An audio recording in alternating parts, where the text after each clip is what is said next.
What's up, everyone? This is your host, Ghost, coming to you live with another wonderful video. How is everyone doing today? Um, Sorry about the delay. I went to do some editing, some of the documents that I didn't do the night before, so that's why it took me a bit longer than normal. Um, yeah, so sorry about that.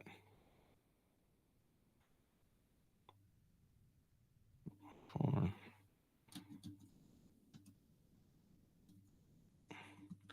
I just wanted to redact some names. And all that. So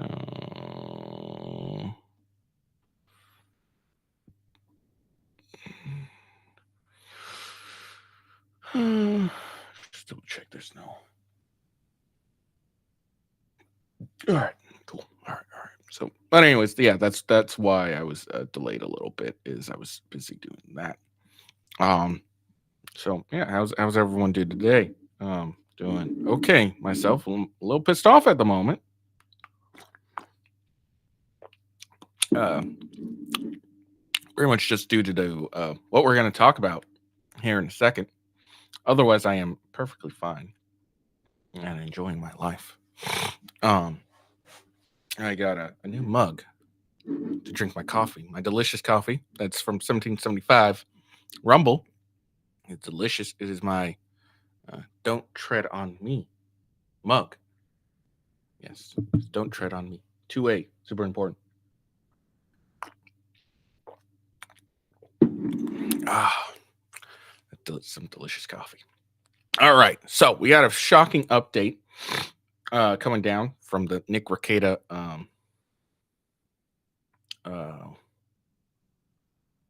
damn it, fucking hairs.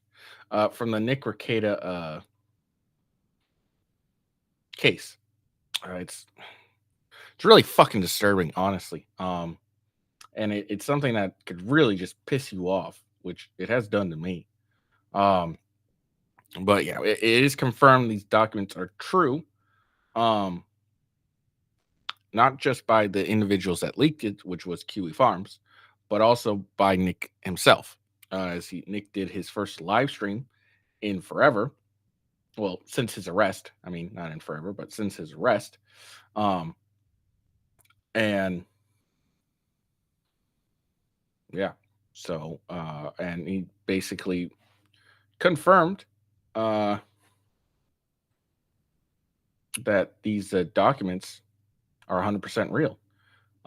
So yeah, this is really ridiculous, and it's and what's on them. It's the documents itself is just around the placement of his children and of things of that nature. But what's revealed in the document is enough to make any decent human being boil, except Ricada, who apparently just is mad that I don't even know why. The documents have been really. He's upset the documents have been released, but also that I don't know that people are trying to hold him accountable for his bullshit. I guess, and he's like, "How dare you try and hold me accountable?"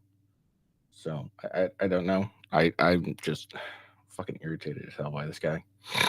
Um. So, anyways, we'll go over that, and then afterwards, the traitor. We have a traitor in our midst. Fucking Andrew Wilson, Orthodox dad, is pro Biden now. He's just his debate and shown his true colors that he likes Biden. That Biden is the person that he's going to back. And, no, I'm just so quick. I'm fucking with you. It was a clickbait title. You guys are fucking dumb. No, what happened was last night Andrew Wilson did a debate. And he took and this is in preparation for his debate that's going to happen. Hold on. I think today or tomorrow. I think tomorrow. Let me just double check. Okay.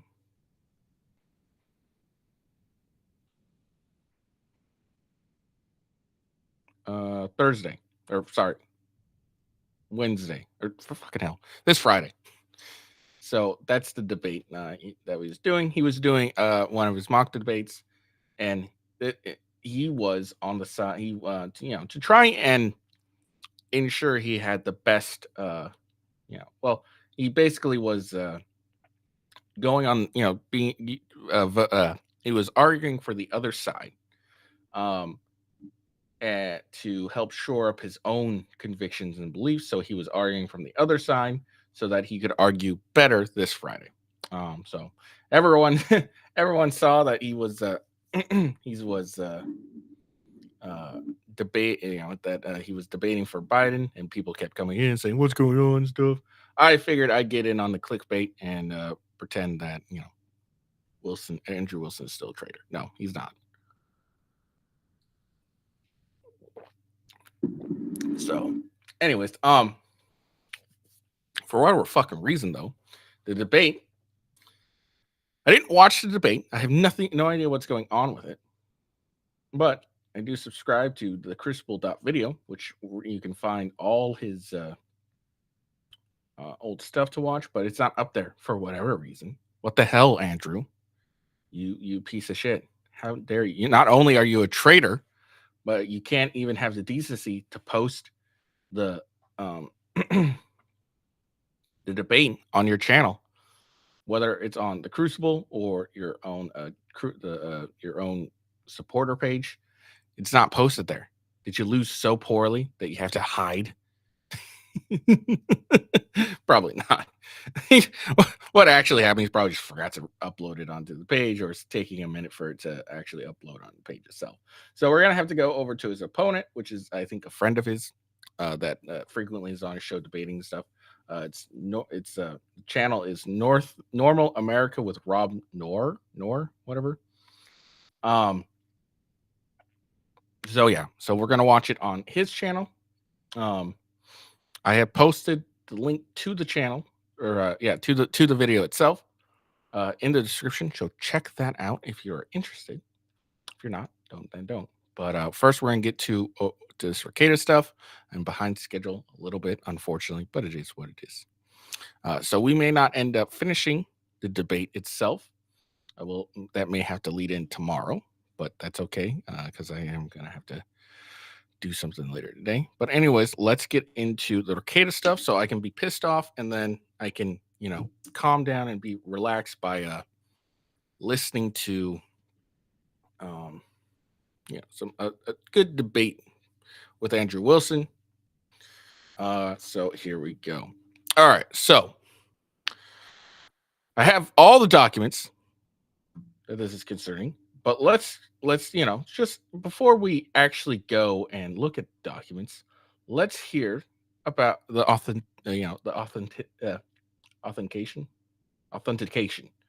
of it. As you can tell, Ricada has changed things in his studio. That's why he's apparently been waiting so long to stream. He was changing things in his studio, and you can tell the background is a lot different now. So here we go. Interesting. He's wearing a long sleeve too. Kind of weird. But here we go. Let's hear what Ricada has to say about the documents leak.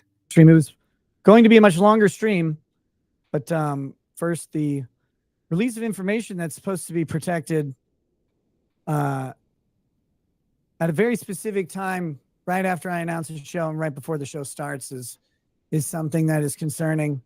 And so he's concerned because now I understand the concernment is that these documents were supposed to be not released or anything, not supposed to be shown, and just when he it's part of the conspiracy, of course, that just when he announced the show, these documents get released. All right, these documents get released. So that's his apparent concern at the moment. Of course, I will have a lawyer looking into that right away. I know people want to draw conclusions from whatever's going on. Well, yeah, we do. We are. We're going to draw conclusions from what's going on. And probably correct conclusions when it's coming from an actual court document and not just hearsay. And look, there's no way around it. There's nothing to say other than people will get to draw their conclusions from what they read. I'm not here to fight you guys at all. I'm not here to fight your conclusions. I'm not here to fight or justify or prove anything. I don't need to do that for you. Believe it or not, a lot I was wrong. He's not wearing long sleeves. Never mind. My bad. of really well-meaning friends want me to do that. And these people are lawyers, which is shocking. They want me. I'll say it this way. They say, Nick, you need to do X, Y, and Z because of your YouTube channel and your online image. And my response is, sir, madam, I don't know if you know this, but the lowest priority in my life right now is my public image for the purposes of YouTube and Rumble. Now, this is an interesting take of his, because I remember in his when he did his Johnny Depp trial and many trials after that, when he talks about public people, he's always stated that, hey, you should talk about your case. You should get your audience involved in the case. That way they can be a part of it, and you'll keep your audience, and they'll support you at the end of your case. Like, you shouldn't hide behind talking about, not talking about your case. You should talk about it as much as you can, and therefore you can show, your audience will continue to support you when at the end of the case, because public opinion, when a trial becomes public, especially a high profile trial, is always bad for you. So as long as you can continue to keep your support from your base, that is the best thing you do. Now that he's on the actual nasty end of the stick, now he's like, hey, I don't care about my public image. It's not important to me. Okay, that might be 100% accurate. It may not be important to you. It probably should be important to you. What should be important, of course, is getting sober and all that stuff. But it's just interesting. Now he's changed his tune now that he's in the hot seat. So any of you who want me to come out here and do some weird grandiose apology or prostrate myself in front of you, let me just help you with my public image right now. Fuck you. Right in your goddamn mouth. I'm not here to worry about what you think about me. And that should be obvious to damn near anybody. And if you think it's in my character to come out and grovel before you and say, oh, I'm so sorry I let you down. You know what, Nick? You shouldn't really be sorry about letting your audience down. You should be probably more sorry about letting your family down, you piece of shit. I didn't let you down. I didn't pick. You know what? Actually, you kind of did let people down, Nick, because you reported yourself as, this trad father and a good man. And it turns out that might not actually be true. People came for you for advice. They thought that you were, someone that they could rely on and count on. And it turns out you're just a druggy scumbag. And I'm going full barrels here because of the documents that we have now. Turns out he is a fucking scumbag. Pick you up. I didn't make you, and I didn't make promises to you. That's true. He didn't make us. And it's kind of funny too, because the people that are now against Nick, his so-called the law tube, his audience has gone in. The nose guards have gone in and said, Nick made you. Nick made you. You should be loyal to Nick. Well, now Nick has admitted he didn't make you. He didn't make anyone. So, there's this whole loyalty thing because people owe Nick for making their career. Turns out Nick doesn't agree with his audience. So there we go. That's great. So if you feel let down by me, let yourself down from the stool, Robin Williams. I'm not here for you. You're not here for your family either, especially your kids, especially your wife. I'm not here to own your feelings, and I'm not here to apologize to your feelings and sensibilities either.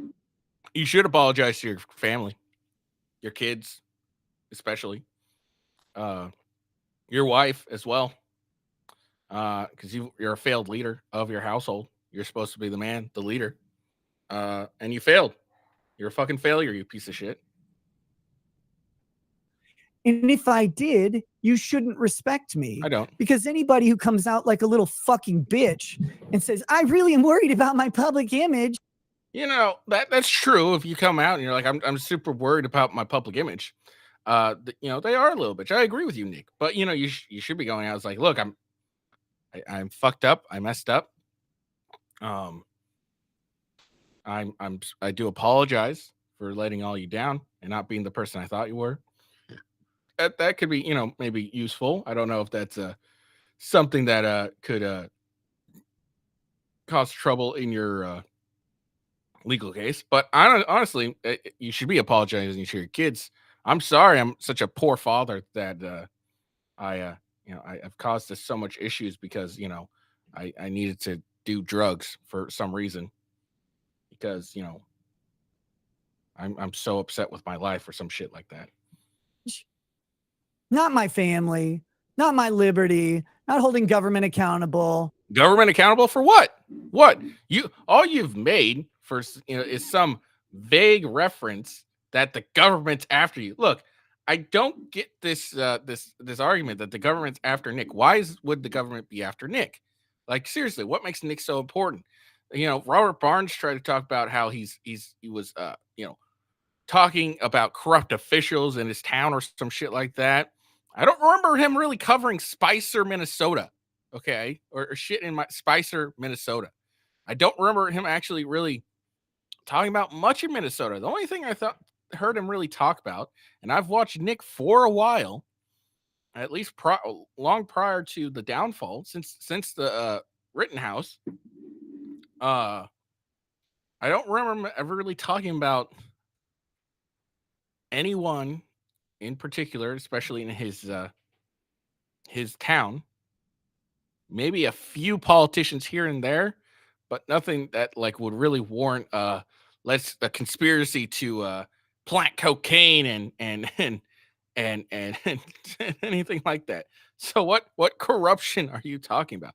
The only thing I've ever heard him talk about when it comes to like the judges in his state or anything like that, at least close to where he lives, is is his own uh judge, Christine, whatever the fuck her name is, his own judge in his lawsuit. It's the only thing I've ever heard him talk about. So what government corruption are you talking about? he's going full Barnes on the conspiracy theory. None of that. But my public image, how my public image? Well, you're probably a fat Canadian, or maybe a skinny Canadian who can't fly to the right city. Or maybe you're just an honest, decent man who's like, hey, you know, a lot of people were like looked up to you and thought you were, you know, this decent man. And turns out you're just nothing but a scummy druggie. Or maybe you're a doughy Minnesotan. I don't know who you are, but I'm not here to apologize to you or for anything. All right. So now that was a big ramble and rant, but here's the thing. The most important part about that is that he basically confirmed that the documents are real. As he said, I have to talk to my lawyer about these documents being released, etc., etc. So now we have confirmation that the documents are in fact real. Which, hey, Nick, isn't a good look for you at all. So instead of ranting on your live stream and having people delete messages on your chat, which is kind of funny too, because oh shit. Let's see if I can pull that up.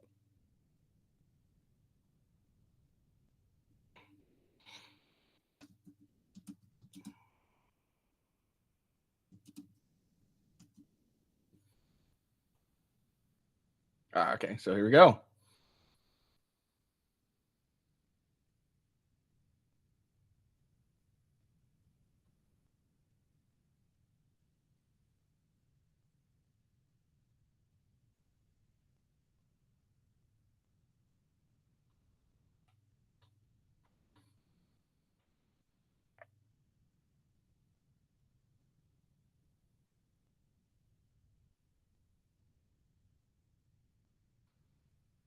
Sorry.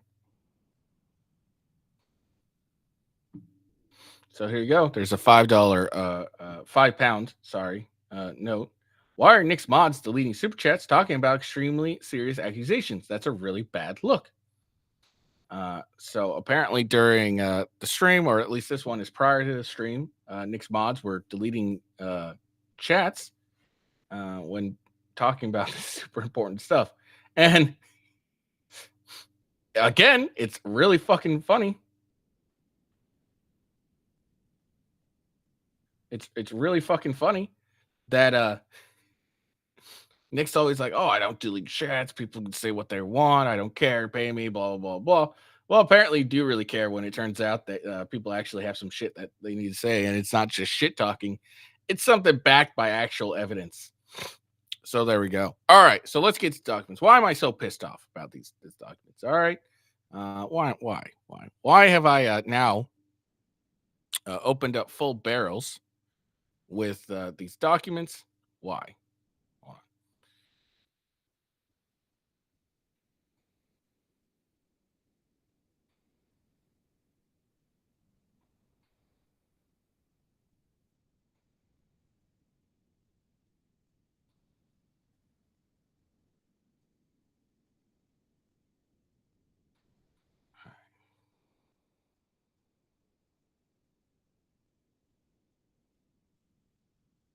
Sorry, I gotta pull everything up now.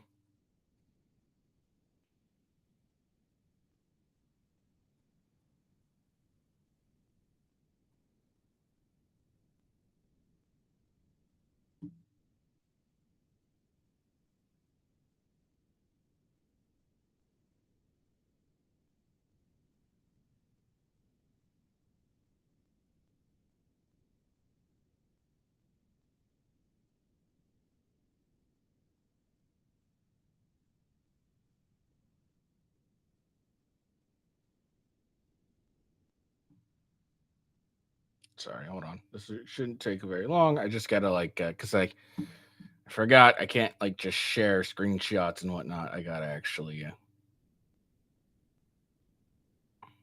share basically the window.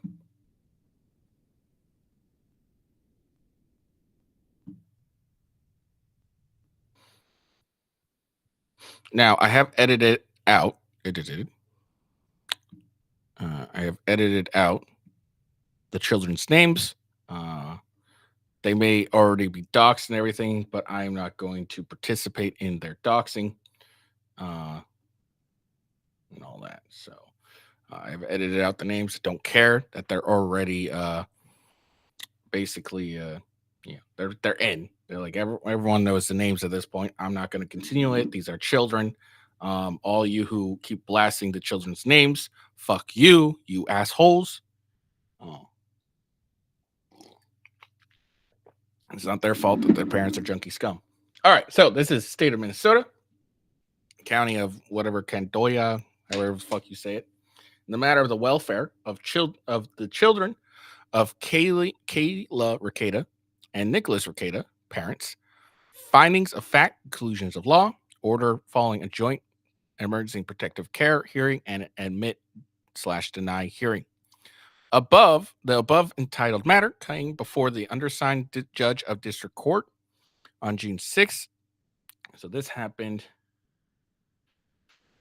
Thursday at the beginning of the month at the Cadoya, whatever county courthouse, Wilmer, Minnesota. presented at the hearing with the following: Kristen Pierce. Now, obviously, these are all adults, so this is not wide. So I didn't obviously redact this for obvious reasons. Oh, fuck. Oh, shit. Sorry. All right, shit. Fucked up. Didn't redact some part of some names. Hold on. Let me do this real quick. I didn't see this one. And again, I know people, I know their names are already in public, but I'm not going to be, part of the ones that continue to put their names up on the internet. That was a mistake. I fucked up there. So here we go. I'm just doing their first laying their first initial through.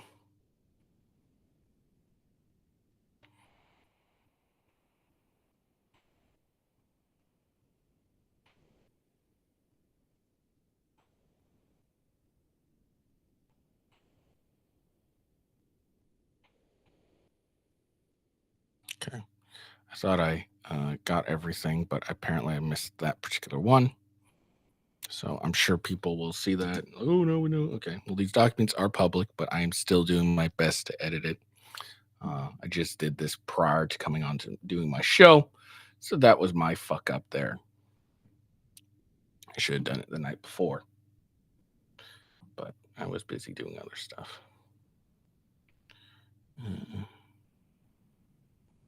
All right. Here we go. Let's try this again. All right. So this is Christian Pierce, assistant Canandaigua County Attorney. Rachel Mulsberry, assistant county attorney.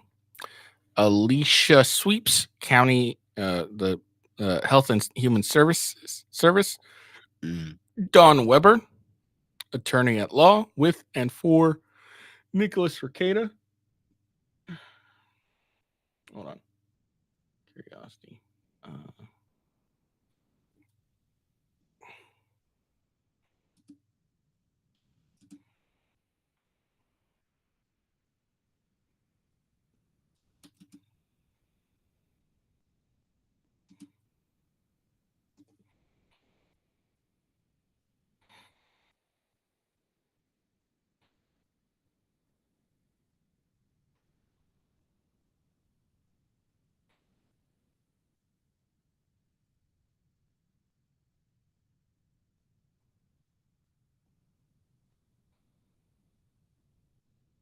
It's very interesting.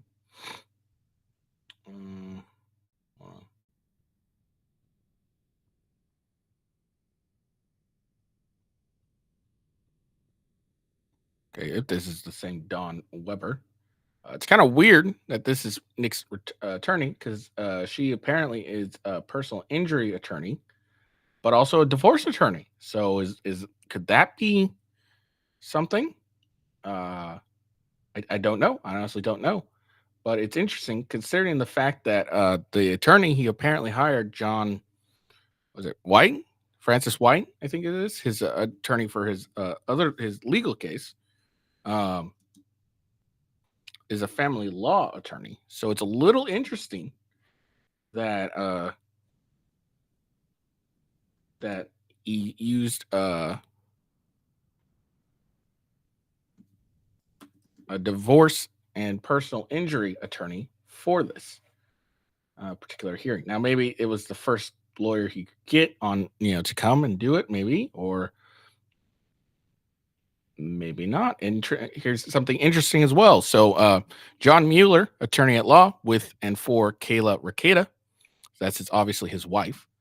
Now, this particular guy, if this is the same person, is a family law, criminal law, civil litigation, and criminal defense. So he at least appears to be, a lawyer for his, I'm assuming this would also be the same lawyer that she has for her criminal case.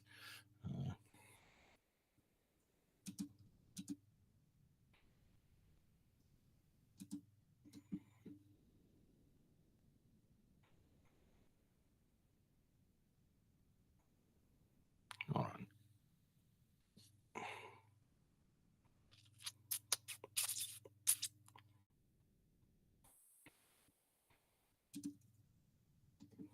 it Francis White? Okay, yeah, Francis White. So yeah, Francis White. Let's see. So to June 16th, let's see. When was okay. So again, because it looks like he retained or had Mr. White start being his lawyer on June 13th. And this happened. My bad. This happened June 6th. So maybe this is Don Weber was just who he could get at the time until he heard back from Francis White, for all I know. But it's just interesting that I don't know if it's telling or not. Speculation at this point that that he hired a divorce lawyer to do this. It's interesting. Carter Grenner, attorney at law, with and for SCHAV. So those are 3 of the 5 children of the Recadas. Let's see. Hold on. So let's see. So that's his son, his 2 sons, and his daughter. Those are the oldest. Let's see. I believe CH is the 16-year-old. AV is the 11-year-old. Wait, no, 13-year-old. Sorry, trying to do math. And S is the 12-year-old.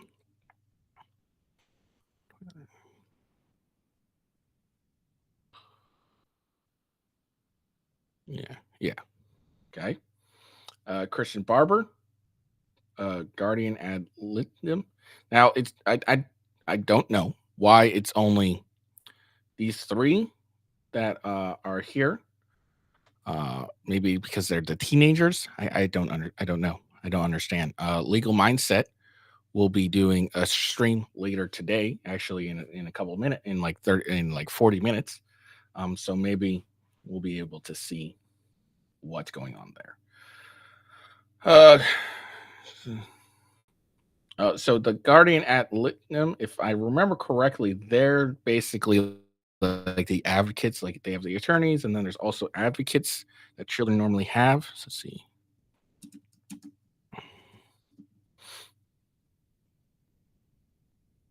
Individual appointed by the court to represent the best interest of a child or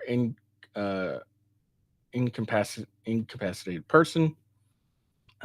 So yeah, they're basically kind of like guardians for when it comes to like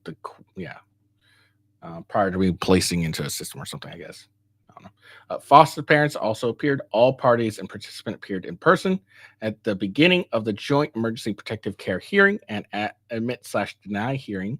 The court met the requirements for hearing procedures outlined in M. Minnesota R. Juve P. Proct. All right, so that's page 1. All right. Now here is page 2. Page 2. All right. Based upon the petitions and attachments herein and on the testimony exhibits, the court make the following finding of facts. Subject matter. The children subject of the petition are CH, AV, SY, AUCE. So this is why in some I added the first 2 initials, and in others I just did.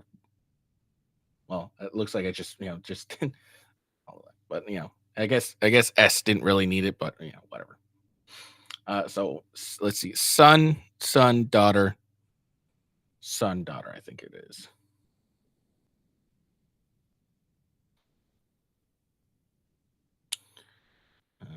Let me see how accurate I am. Oh, no. Son. So the first 2 are the sons, the rest are daughters. Okay.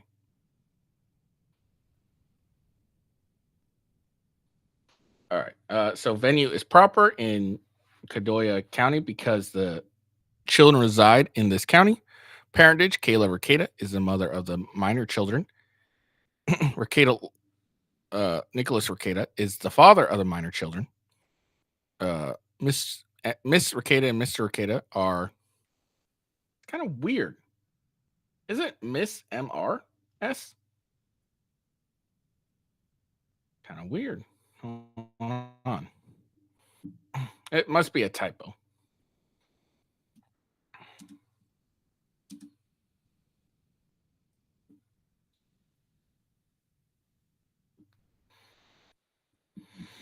Yeah. So it must be a typo because they do say that they're married. So they shared joint legal and physical custody of the children. A CHIPS petition was filed on May 24th. The alleged statutory grounds listed in the CHIPS petition are incorporated herein by reference. Piram facie finding child protection matter. The court previously found the petition established a prima facie showing that a juvenile protection matter exists that the children are the subjects of that matter. Prima facie finding regarding endangerment. The court previously found that the petition established a prima facie. Okay, I have no idea what that fucking term means. Oh, shoot. Let's see what that means. See, I'm not a lawyer.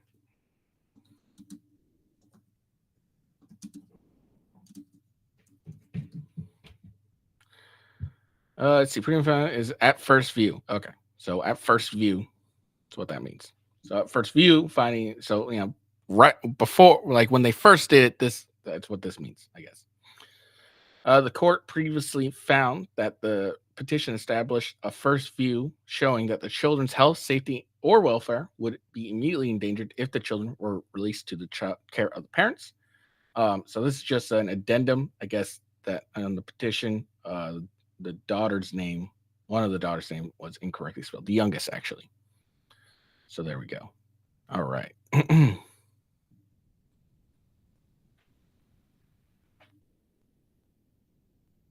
right. Just making sure. Mr.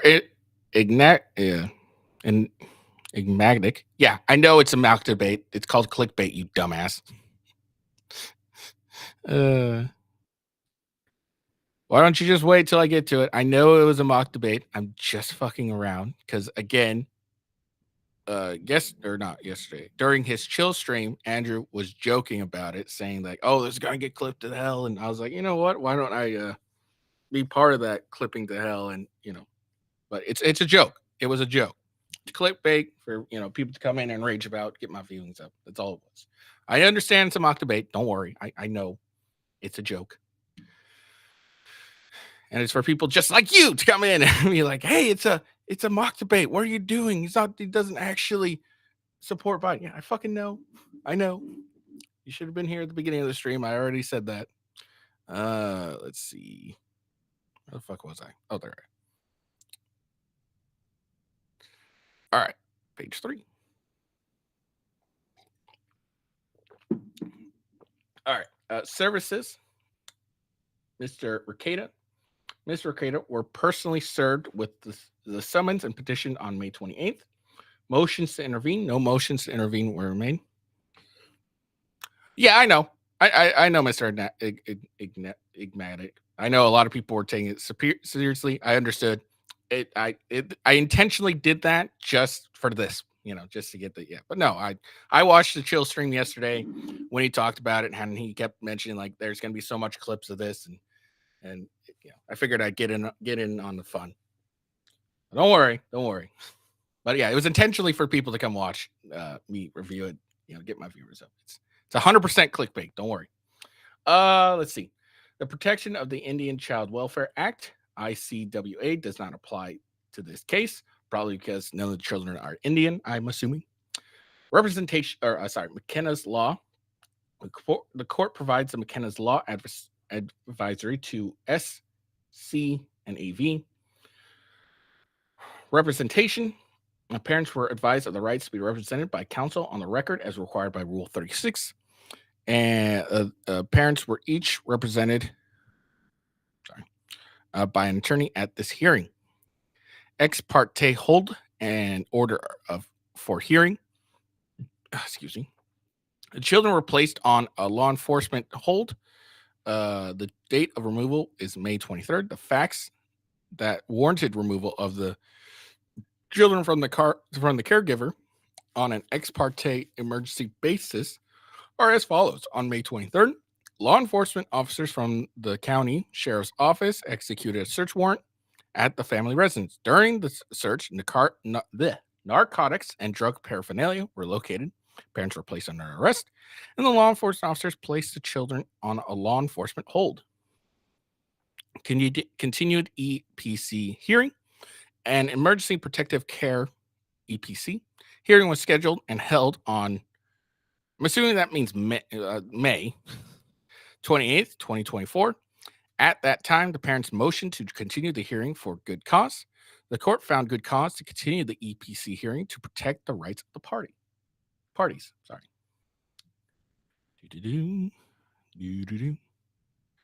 Window. There we go. All right.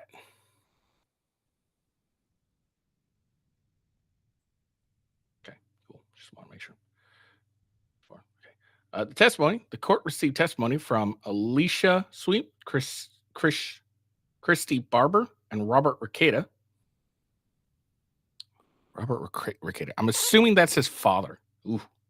All witnesses were placed under oath prior to providing testimony. The court received the following exhibits.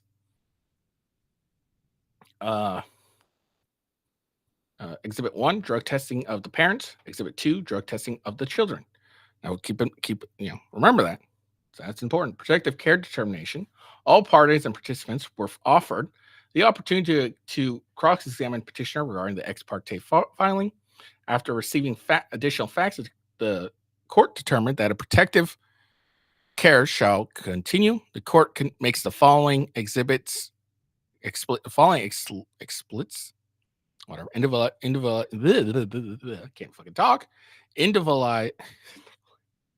individualized findings in support of continued placement. I'm not a smart man, okay? I can't pronounce certain words. A KCHHS received a report involving Mr.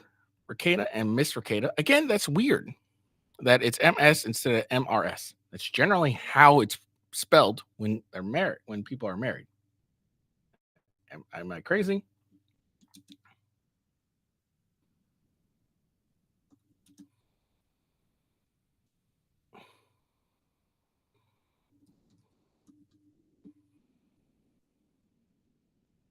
Oh, okay.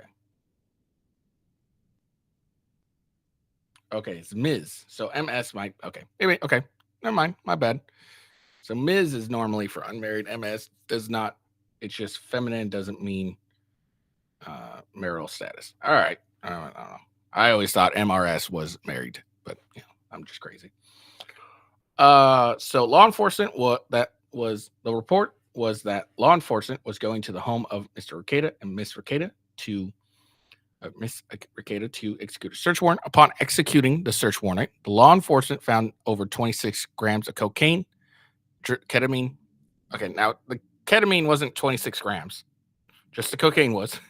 Drug paraphernalia, firearms, and ammunition in the home. Miss Sweet went to the family home while the search was ongoing. At the time, she learned the house was very cluttered. It was difficult to walk around the house without stepping on clothing, bedding, or blankets. AV, SAU, and CE were present at the home when Miss Sweet arrived. CH was not present. Now, if you don't know, CH was his son, I think his oldest son, and he was in the car with Nick when he got pulled over and was arrested.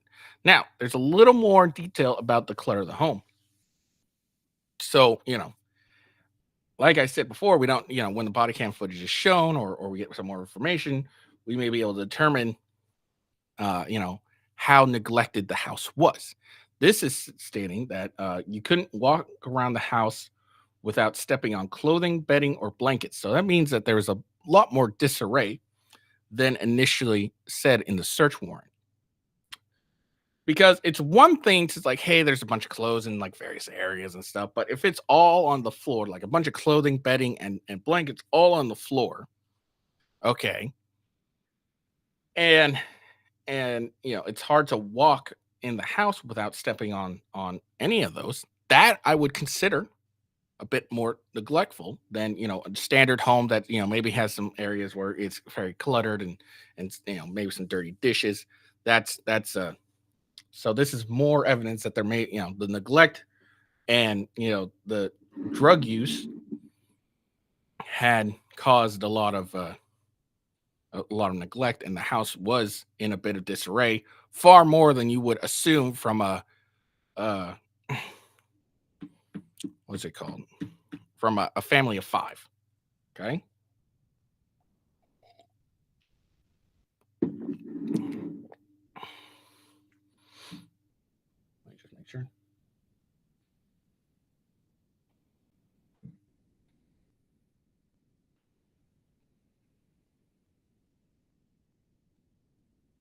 Okay. Now this is the part where I got really pissed off,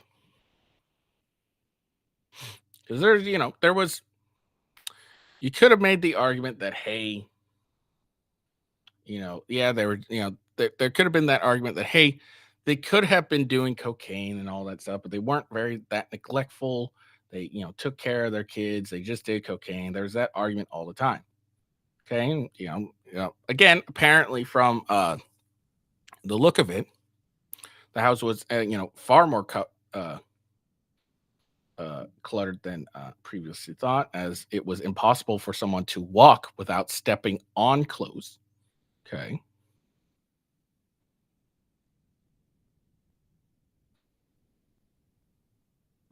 Sorry.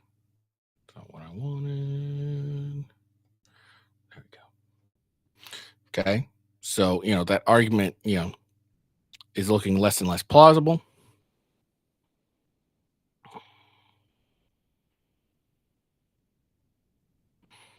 And it's, sorry, I'm trying to fucking hell.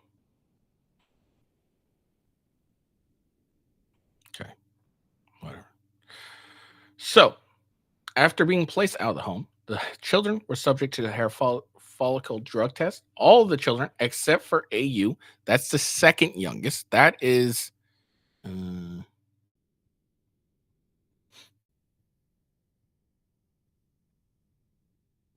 the 9-year-old.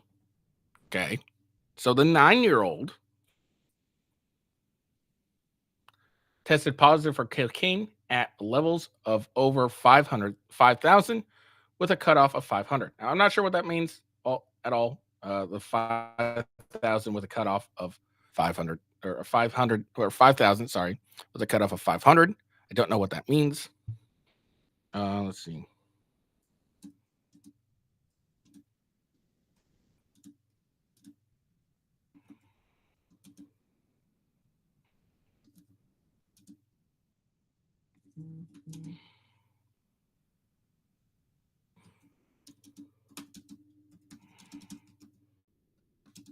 Oh.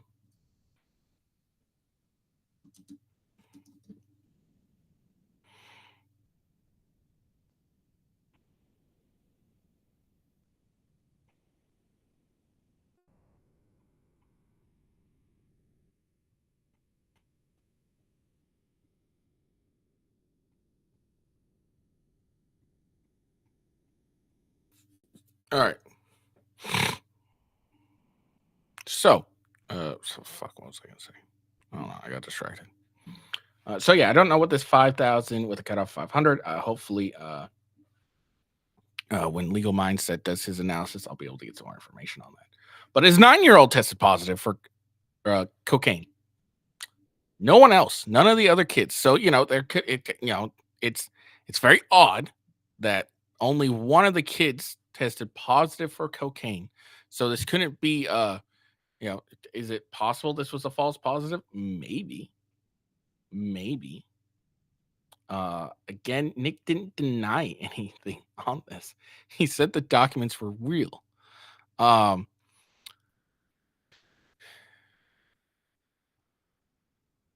So I it's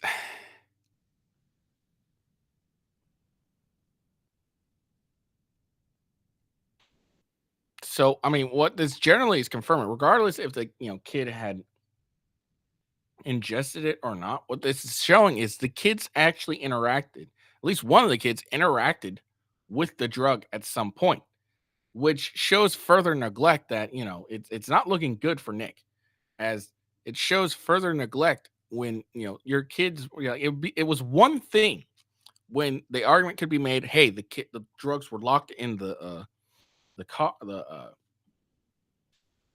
were locked in the the the the bedroom. The kids didn't have any access to it. They couldn't touch it. But it looks like the 9-year-old at least was able to access it at some point, whether to snort it or maybe just some got in her hair or something of that matter. Who knows? Who knows? I don't think this doesn't necessarily mean that AU actually ingested the drugs. It could be that some got in her hair when it happened. I have no, we don't know, but it's showing more and more neglect on the Rekieta side. The fact that one of their 9-year-old and none of the other kids. So it couldn't have been. It's kind of hard to pinpoint. Oh, it was just because there was drugs in the house type situation. Because all the other kids except AU tested negative. She tested positive for some reason. And maybe later on we'll get some more facts in the matter, and turns out it was a false positive. Who knows? I don't know. But at this point, you're at least one of your kids got into the cocaine somehow, Nick. Okay, that's why you should be apologizing to your family, not being on live stream like, oh, my public. Blah, blah, blah, blah, blah, blah. Maybe you should be caring about your kids more. You apparently fucking don't. No wonder they got taken out of your care. Again, this all sounded, it sounded like, all right, look, he may have been doing drugs, but the kids didn't have any access to it. But it looks like it was. There's a lot of neglect going on here, Nick. Mr. Rekieta and Mr. Rekieta each submitted to a hair follicle drug test through Minnesota Monitoring Inc., MMI, on May 30th, 2024. However, KCHHS has not received the results of those tests because subsequent to taking those tests, Mr. Rekieta and Miss Rekieta revoked their release of information, ROI, from MMI and KCHS. Because the ROI has been revoked, KCHHS has been unable to monitor the parents through additional drug testing. It's kind of interesting. Miss Sweep went to the home on May 28th, 2024. She was allowed into the home, but she was not allowed access to the parents' bedroom.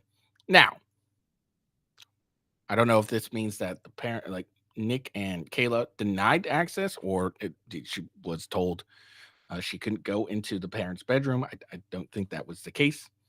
The guardian, the GAL, GAL, is an agreement that is the best interest of the children to remain in out of home placement at this time.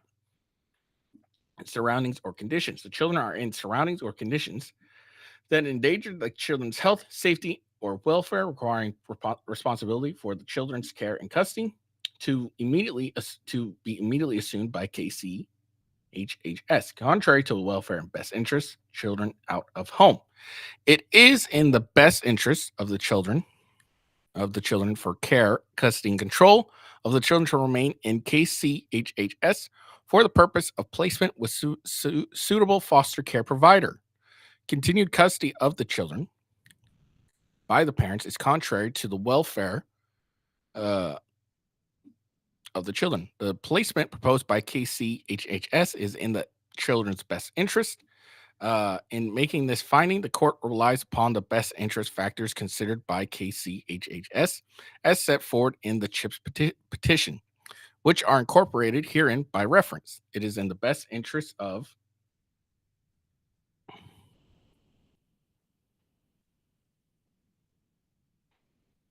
God damn it. Hold on.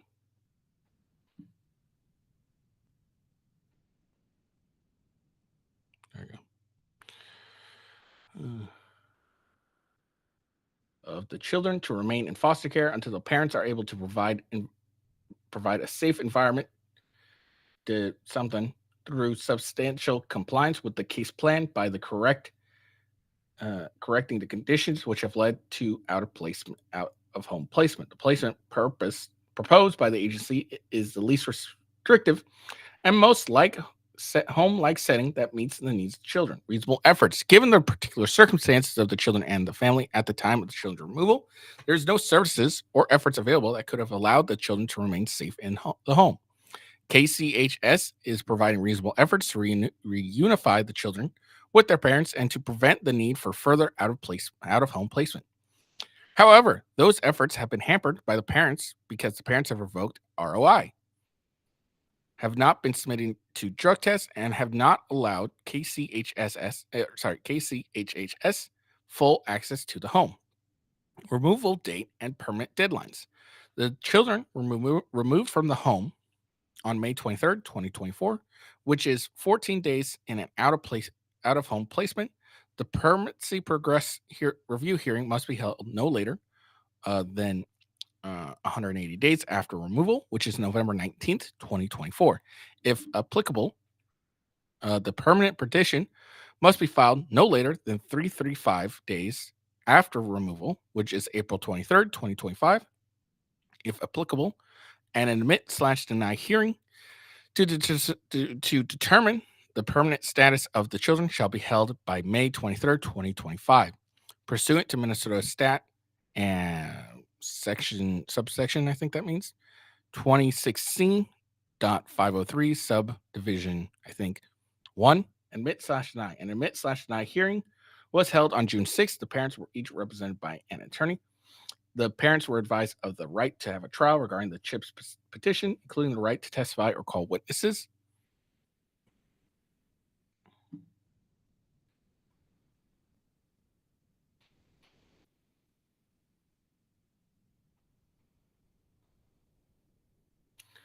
At the trial, and to require petitioner to prove it CHIPS petition by clearing and convincing evidence.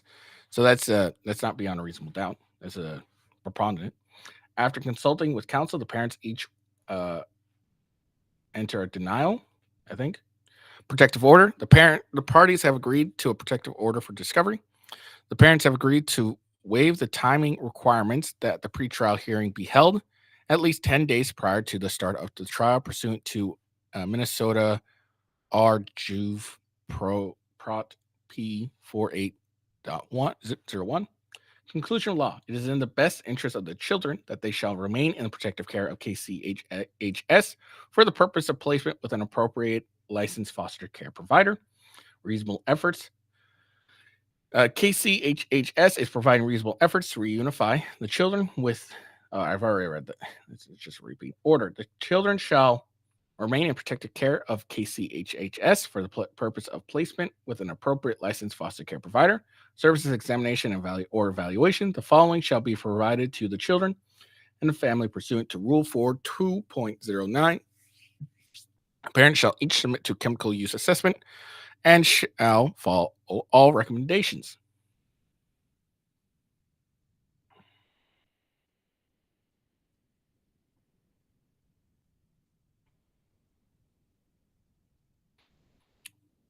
Parents shall abstain from the use or possession of all mood-altering substances except as prescribed by a medical professional.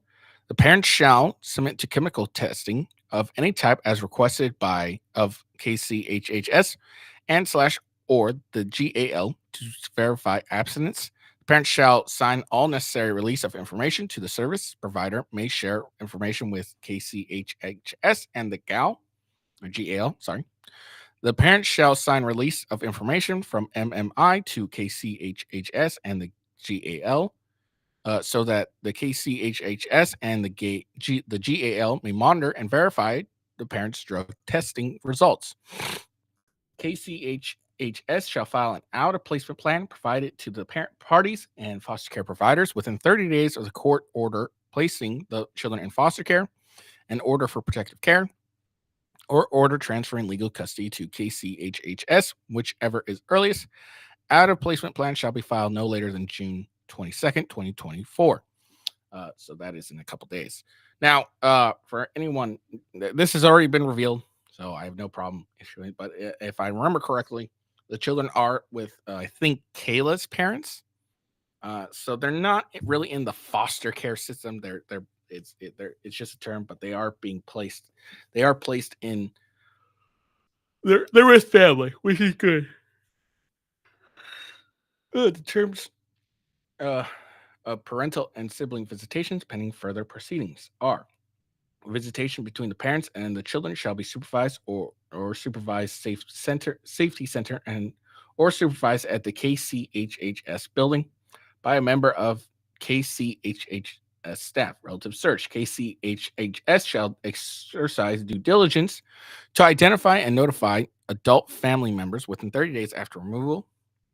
The agency shall continue to appropriately involve relatives who have responded to the notice. The parents shall cooperate in providing sufficient information to identify relatives. No later than 90 days after placement, the agency shall report.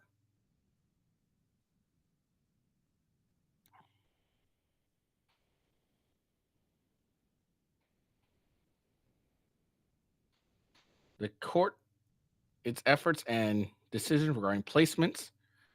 The order shall be shared with providers of services under the case plan, and such providers are authorized to share information with each other as necessary to carry out the intent and purpose of the case plan order herein. KCHHS is I'm just going to refer to that as KC from now on. It's authorized as following with respect to the children: to arrange for major medical care and surgery for the children in the life-threatening situation, to arrange appropriate routine medical and dental care for the children, including necessary immunizations and vaccinations for the children, to obtain the child's education, medical, dental, psychological, psychiatric, and dental records, including mental health and chemical dependency records, if any, for the purpose of meeting the children's health needs, and to provide education and mental health services for the children as needed, pursuant to Minnesota Statutes Section 260C.208 sub 2. KC is authorized. Is specifically authorized to have the following: access to the following data on the children: medical data under blank. Okay, so this is what they're allowed to have: medical data, correction, detention data, juvenile court data, court service data, health records data. Providers of services to children, include education, medical, and mental, are authorized to release information regarding the children to KC. This shall be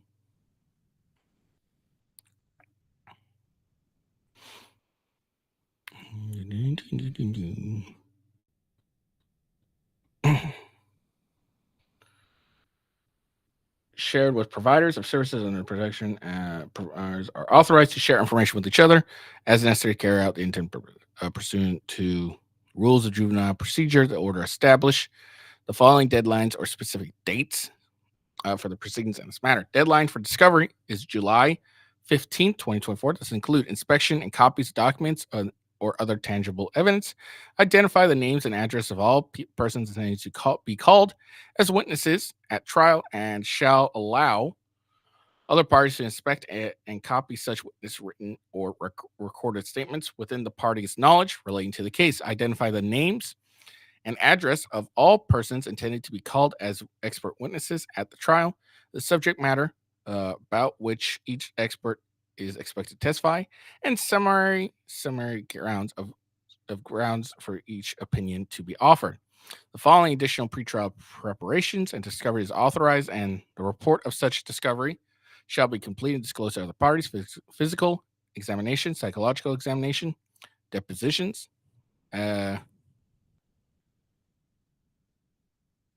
proposed. Exhibits must be uploaded to Minnesota Digital Systems no later than July 15th. Information to how to use. Okay. Pretrial motions. All pretrial motions shall be filed and served by July 15th.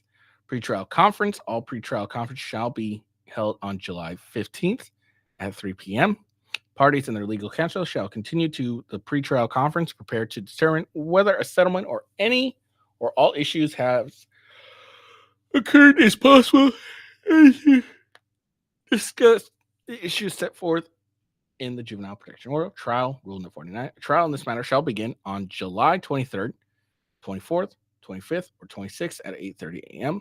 Parties shall be ready to commence trial on any of the given dates. The court will try to notify the parties of the priority status 1 week prior to trial. The trial shall not be continued or adjourned for more than a week.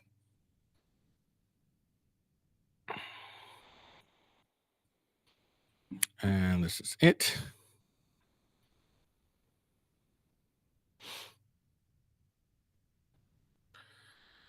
Okay. Unless the court finds that continuance or adjournment is in the best interest of the children, trial shall continue and until completed. Trial shall be conducted pursuant to procedure set forth in Rule 49.02.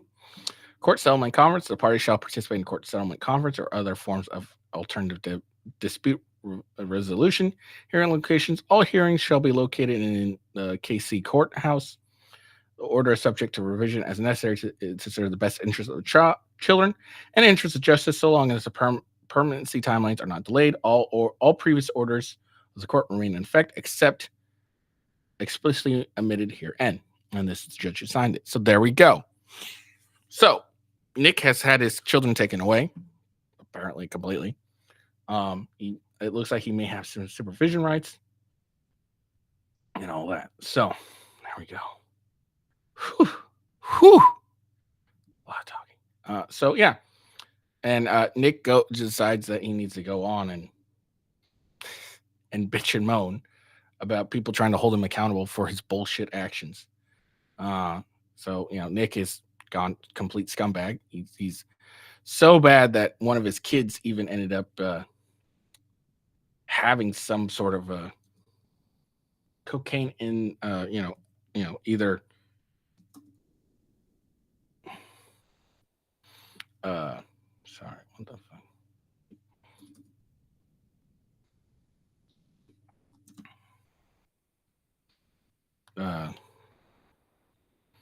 There we go. Fucking hell. Yeah. So like his youngest or his second youngest, the 9-year-old, ended up having cocaine, tested positive for cocaine.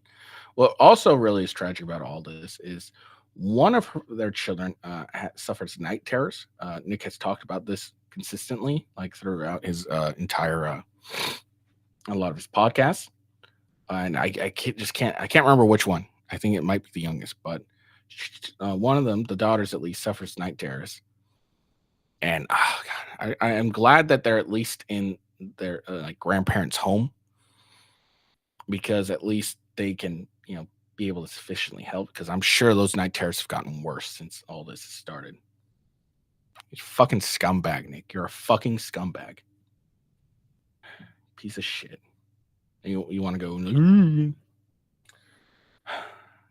at least the kids are with family. That's the only thing I can really be glad about in this situation. But Nick is a complete fucking scumbag. And again, he doesn't need to apologize to me or his community or any of that at all. I do not care about that. He needs to apologize for his children for being a piece of shit who decided, hey, I'm just want to do some drugs, man. I want to do that cocaine. And now, and now your kids are taken away. But I'm just going to go on the internet and bitch and trying to purport some sort of grand conspiracy that no one fucking believes. No one's believing this whole grand conspiracy you're purporting, Nick. No one. Okay, except people that are really trying just to make some money off of you. That's it. All right, moving on. I'm done with this. I got like 30 minutes before I got to do shit, so we'll get 30 minutes in this. As is my tradition, I will be just at 1.5 speed. Again, this is North America with Rob Noor. This is his channel. For whatever reason, this debate is no longer on the Crucible and is not on the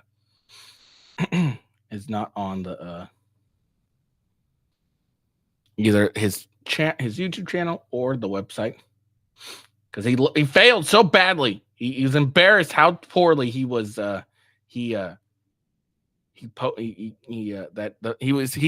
was so embarrassed that he actually is supporting Biden, that he is ensuring that, guess what, you are that he had to erase it.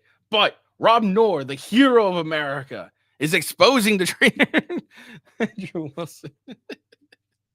Oh man, I had to like cheer myself. I know that probably wasn't funny to a lot of people, but I need to cheer myself up because I'm really pissed off. So let's get to it. All right, let's get to it. Let's watch this debate. Again, as my tradition, I am going to put it at 1.5 speed. I am also got the closed caption on. So let's listen to this.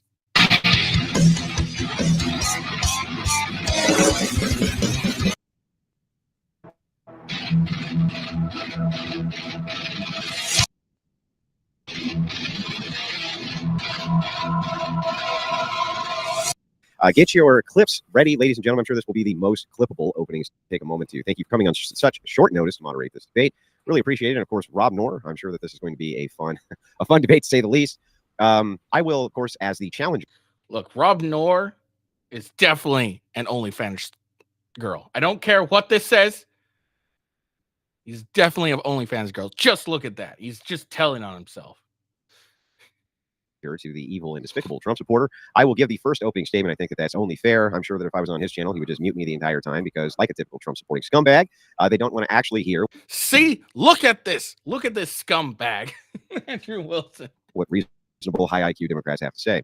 Get your clips ready, ladies and gentlemen. I'm sure this will be the most clippable opening statement of the entire year, taken out of context, possibly for the rest of my life. With that, Aircraft Sparky, can you take a second, introduce yourself as a moderator, tell everybody a little bit about yourself? Yes, thank you so much for giving me the opportunity to actually moderate this debate. I know it was on short notice. I'm just glad I could step up and help one of the largest growing debate platforms on the YouTubes, on the internets, the Crucible. I'm Aircraft Sparky. I do political commentary, some slapstick comedy here and there, mostly at my own expense. I do shows on Mondays and Wednesday nights every week at 9 p.m. Central. That's 10 p.m. for you Eastern Standard Time people. All right, appreciate that. Rob Knorr, host of Normal America with Rob Knorr. Love the name, by the way. I always have Normal America. I like the idea of normal, but well, I mean, I'm sorry. What does normal mean? But anyway, Rob, go ahead, take a minute, shout your channel out to everybody where they can find you as well. Sure, I'll be brief because, like the good lefty that Andrew is, he's late, like the lefties always are. They can't keep time. Name's Rob Knorr.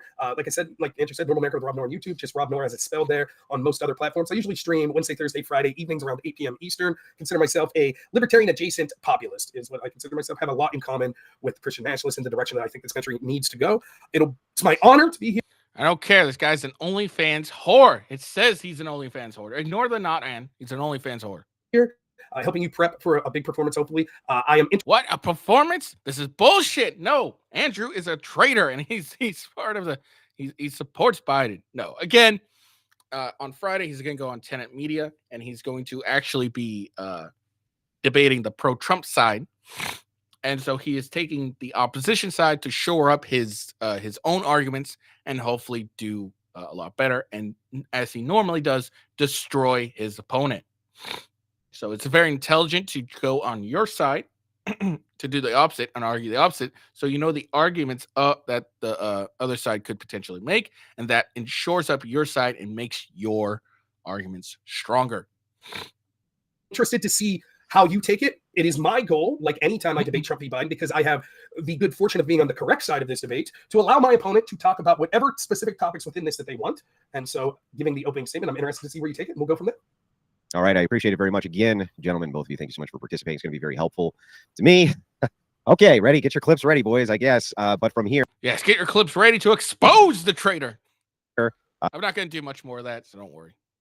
Rob, I expect some fucking blood sports tonight, buddy. And that's what we're going to do. So let me move back. I'm here today to represent the very best of the Democrat Party and Joe Biden, who are doing a wonderful job for the nation. Comparing Biden to Trump is almost laughable. After all, how do you compare a multiple convicted felon, fraudster, phony Christian, and Skittles candidate to an accomplished Catholic with years of political experience now being deployed on behalf of the American people? To start with, Biden has deported more illegals than Trump did in his entire 4 years in office, and matter prescribed by law, even while many of the southern states are currently participating in anarchy and sedition against the United States by not following their constitutionally protected mandates of the federal government. It's beyond obvious that these laws, for instance... And that's not really correct, because actually, southern states are not opposing federal law. Nothing in the states like Texas is probably what he's referring to. None of that is actually taking place, as it's not saying that you're going to be arrested and deported if you illegally enter the United States. It's if you illegally enter Texas. So they are just confining stuff to Texas. Is basically the argument, and that what's the word I'm looking for? And also that fucking hell, man. But the order is only for Texas and Texas, and that basically means that if you entered from like Canada and came down to through all the states and then entered Texas illegally, I think that no, not even that. No, it doesn't even matter if you entered through a different state and then entered in Texas. I believe they can't arrest you then. It's only if you entered illegally through Texas that they can do anything of their law. I believe that's accurate. In Texas, using razor wire and fascist tactics against mostly refugees is nothing more than a photo op opportunity. Mostly refugees. It's hilarious. Playing to their base, while the truth of the matter is Biden is indeed enforcing border laws better thus far than Trump ever did. Next, I'd like to move to lockdowns. I don't know how Biden gets blamed for those, considering Trump himself is at the helm of Operation Warp Speed, working in collusion with Big Pharma and Ouchie Fauci to get out the schmaxine, and then went on a publicity tour promoting it. Rob's cope here will be that Trump allowed the states to implement the policies they wanted on the lockdown orders, but so did Biden. Both look to the medical community and the advice of experts in order to best serve the American people. Next, I'd like to mention the economy. Blockbuster day on Wall Street today. I don't know if you guys saw that. I don't know if Rob saw, but the state of the economy seems to be quite good. Gas prices aren't particularly high, and they are going down. They're decreasing. Inflation is under control, though a bit high. That's to be expected. Latest economic indicators don't spell doom and gloom, but quite the opposite. This after dealing with Trump's vanity stimulus checks, which shot inflation through the roof, kicking the can down the road for you and I. Investment capital is high, consumer spending is high, and this doom and gloom projection of the economy is a total, out of control, and provenly false narrative. Yet another failed prediction. It's yet another Democrat president dealing with the drunken spending of an out-of-control, provenly felonious Republican administration. In this debate, all I have to do really is prove Biden is just a hair better than Trump, and I've achieved a victory. That's it. And I think based on the policy prescriptions, I can do just that. I have an arsenal ready of Biden policies, which have shifted to the working class for the corporate bailouts common under Trump and his failed policies. These include gun policy, pharmaceutical ease of access, expanding a woman's right to choose, more inclusivity, the LGBTQ, not to mention a move towards science with renewable power to combat global warming. He also recognized predatory banking activity of the hidden fees associated, which directly harmed the middle and lower classes of the United States and the poor and minorities, not to mention expanding our military drone army to keep Americans safe.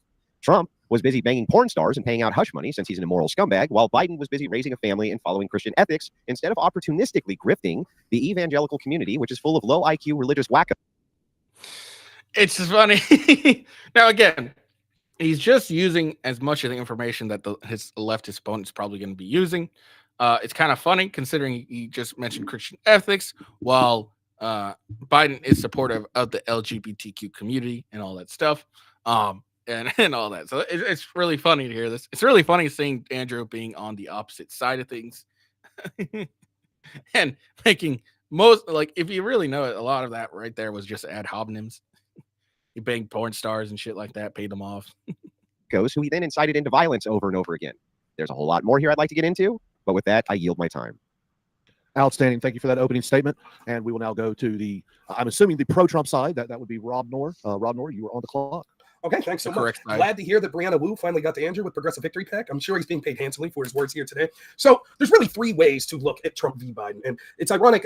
Basically, the majority of the things that Andrew's saying at the top are arguments for Biden, when in reality, they're not for Biden at all. They're just saying, well, Biden's not as bad as what some people say, which isn't going to be enough to cut the mustard. You could look at foreign policy, which we'll spend time talking about, although briefly. We're on the cusp of World War III. In fact, it was just reported before I came on that it appears Russian warships are now visible from the state of Florida, which is great. We're going to have another Cuban Missile Crisis, and haven't had that in my lifetime. So fantastic. You get to see what my grandparents lived through. He is a disaster when it came to the withdrawal of Afghanistan, the way in which he did. He made us look buffoonish, cost American troops their lives, cost our allies their lives. Russia has been emboldened because of the terrible decisions that Biden's made and the Biden administration has made, which led to Russia having that sort of invasion. Also, Russia understands how feckless the Biden administration is, which also emboldens them. And even China is getting more aggression with places like Taiwan and other places, which seems to make sense, seeing as how one of the first things Biden did was stop a task force that was looking into the pandemic, that was looking at the origins of where that pandemic came from. Suspiciously, Biden, the big guy that's getting 10%, seems to quite frequently only pay lip service to being harsh to China. But when it comes to the most important things, such as holding them accountable for actions such as creation of the pandemic, all of a sudden, he seems very interested in not criticizing him on that front. So foreign policy, we're closer to World War III than we've been at any point during my lifetime. It is cut and dry. The best argument that Andrew or any Democrat will be able to make is, but none of this is Biden's fault. It's all Trump's fault. And this is the gaslighting that they seek to do all the time. The buck stops with everyone but them. Years and years of disastrous foreign policies from the administration and people within this administration, particularly unelected bureaucrats that are now part and parcel of this administration, have led us to this point in history where the United States, the most powerful and greatest country in the history of the world, is now losing its leadership both in soft power and hard power on the world stage, drawing us closer to a multipolar world that will be a world of conflict because of the ineptitude of people like Andrew Wilson is defending in the Biden administration, who's been in office. You're right, he has had a lot of experience, hasn't he? 40 years exacerbating all the problems we see. Then we have domestic policies. Happy to talk about immigration. One of the things that I think is hilarious is he says Biden's deported more people. No shit, when you open the border and allow record numbers to come in every month, there's a larger pool of people for you to send out from. Just today, we see Biden out there pushing his amnesty bullshit. And make no mistake, that is the intention, to have a compliant population and replace the people of this country. It's not just about skin color or anything like that. It's about having... Not also to mention, but also to mention this is the fact that, fuck, what's the word of it? Is Biden also spent forever, saying, I need more power to do anything about the border. I need more power to do anything about the border. And then turns out, like a couple weeks ago or something like that, he ends up actually using the power he already has to shut down. He did an executive action to restrict the legal immigration. I can't remember the exact executive action at this time. Hold on.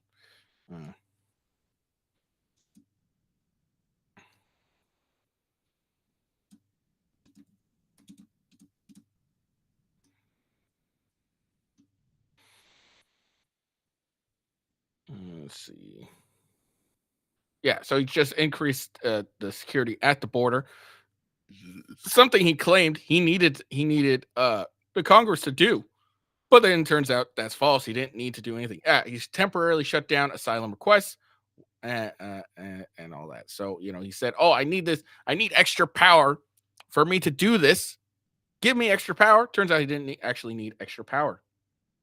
People that you have trustworthy, that don't have the values of America and don't have the values of sort of Christianity and worship the government above all else. That's what this replacement is about. And that's exactly what Biden's seeking to achieve by doing this. The economy is a disaster. Yes, we can see that inflation's going down, but for those of you that don't really understand how this works, when they say inflation's going down, that doesn't mean that your products are getting cheaper. That means the rate in which the price is rising is decreasing.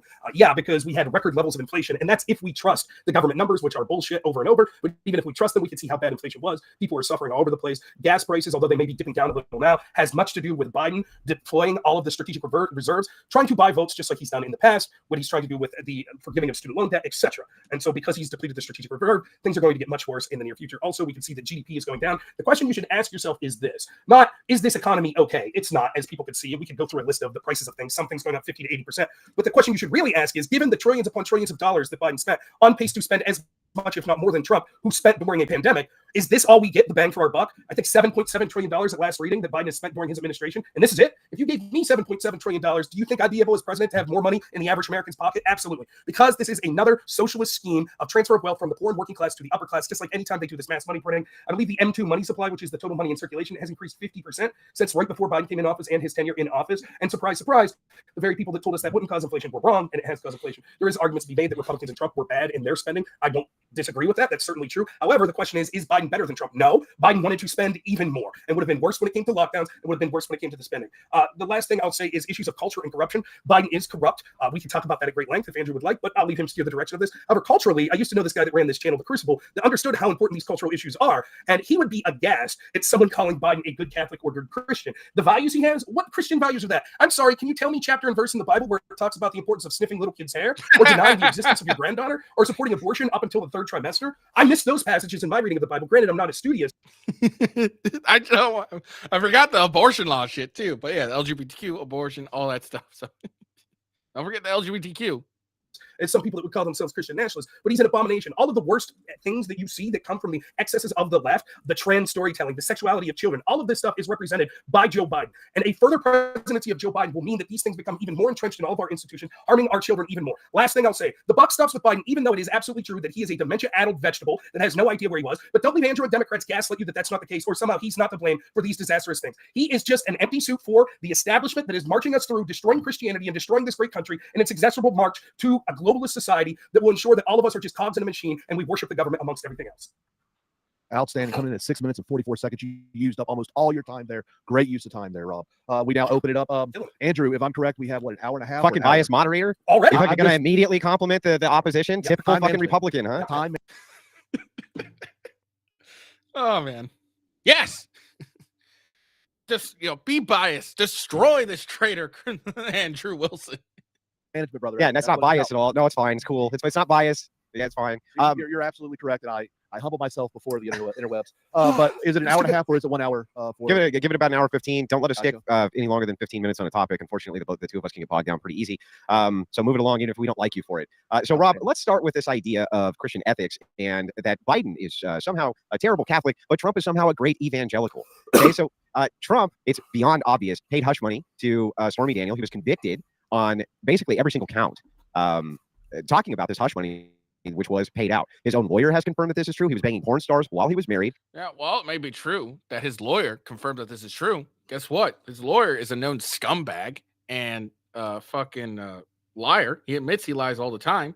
This is, and besides his lawyer's word, there's nothing else that is, there's nothing else that has shown that Trump actually knew that this was that Michael Cohen paid Stormy Daniels prior to it happening, and that the money he was giving to Cohen was a part of a reimbursement of his of the money. So there's no actual proof of any of that. It's just Conan's word because trust me, I'm Conan. He has a philanthropist pass, right? Or a philandering pass. He's been philandering all over the fucking place. How in the world can you say that this guy is a good Christian exactly? How? Well, I didn't say that. I was just about to point that out. Yeah, he never actually said that that Biden's a good Christian. Didn't really say that.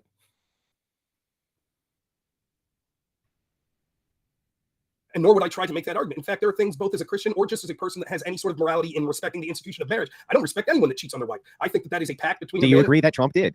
Yeah, I'd say that he most certainly did. Whether he did specifically with Stormy Daniels is open for debate, but it's undoubtable that Trump at some point cheated on his wife. My point is this. You're the one talking about Man Joe of Biden. great character. I understand like a good lefty need to interrupt. You're the one talking about ethics and about Joe Biden is the person that actually had good ethics. You can't dispute anything that I said about his sniffing of children, inappropriate showers with his daughter, refusing to acknowledge the existence of his granddaughter. But more importantly than all of that stuff, I care about the actual policies that will be instituted. I'll tell you this, Donald Trump wasn't locking grandmothers up that were praying for people going into abortion clinics for 10, 15 years at a clip. That's what Joe Biden is. That's the sacrament that Joe Biden Okay, represents. hang on. One point at a time before you gish gallop away to the next point. Like you very often do. You gish gallop. It's gonna be 14 fucking points. Let's do 1 point at a time. Let's start with this idea of the hair sniffing and the child grabbing and the blah blah blah blah. Has Joe Biden ever been convicted of doing anything ever which has been untoward sexually towards anybody, Rob? Ever? No, but it's irrelevant to the question.